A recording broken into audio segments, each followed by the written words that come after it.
Morning InfoPod Iran War. Day 6. Why the Kurds could open a second front in Iran. Good morning. You're listening to the War Update InfoPod, a clear look at what has changed overnight and what it might mean.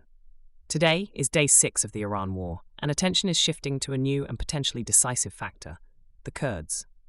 The Kurds are an ethnic group of around 30 to 40 million people spread across Turkey, Iraq, Syria, and Iran. They are often described as the world's largest nation without a state.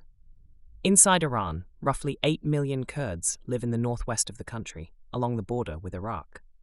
For decades, Kurdish political movements have fought Tehran for autonomy, rights, or independence. Now, as the war intensifies, Kurdish fighters may become a new ground force in the conflict. Several Iranian Kurdish militias are based just across the border in Iraqi Kurdistan.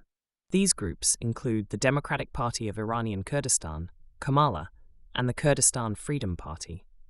Many of their fighters have combat experience from the wars against ISIS and previous insurgencies against Iran.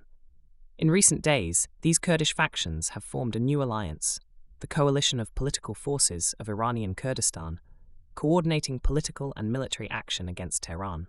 Reports now suggest that Kurdish forces are preparing potential cross-border operations into western Iran, possibly with backing from the United States. If that happens, it could dramatically change the shape of the war. Until now, the conflict has been dominated by airstrikes, missiles, and naval incidents. But Kurdish fighters could open a ground front inside Iran itself, forcing Iranian forces to fight on multiple fronts at once. That appears to be part of a wider strategy. Analysts say the aim may be to stretch Iran's military resources, weaken the government, and potentially trigger unrest among minority groups inside the country. However, the move is extremely risky.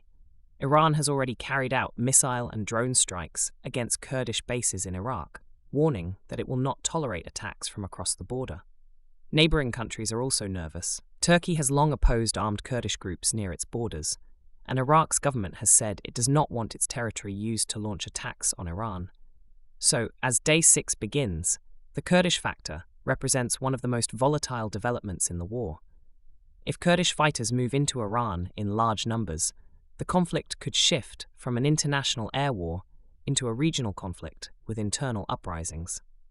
That would make the war far harder to contain. That's the situation for now.